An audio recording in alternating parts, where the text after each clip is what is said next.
My name is David Choi, and I study the weather on giant planets. When we look at Jupiter, we're seeing the top of its atmosphere and its weather layer. And its weather layer contains a lot of interesting features such as jet streams, vortices, storms, and these particular features called hotspots. So hotspots are like holes in the clouds because they appear very dark when observed in visible light, but in near-infrared light they appear very bright. This indicates that we're seeing deeper down into warmer layers of the atmosphere. Hotspots have been previously studied by the Galileo atmospheric probe. In 1995, the spacecraft released a probe that descended into Jupiter's atmosphere, specifically at a hotspot. And this probe made the first in situ measurements and the only in situ measurements of Jupiter that exist today.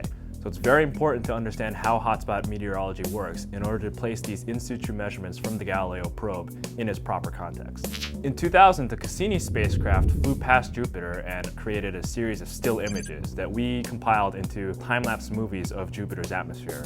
Using these movies, we observed Rossby waves that caused north-south meanders in a jet stream south of the equator. With new movies, we instead focused on hotspots. Hotspots are unique because we believe that there is a Rossby wave similar to what we previously detected, but instead of this Rossby wave moving north-south, it primarily moves up and down in the atmosphere. The downward portion of the wave pushes air down into warmer layers of the atmosphere. This causes any clouds that are embedded within the wave to evaporate and prevents further clouds from forming. So at any given time, there are approximately 8 to 10 hotspots in Jupiter's atmosphere that are spaced roughly evenly apart from one another. We believe that each of the downward portions of this Rossby wave corresponds to the hotspots that we see on Jupiter. This new finding is exciting because it'll allow us to re-examine the Galileo probe data and allow us to better understand it and better place it in the context of Jupiter's overall global climate and atmosphere.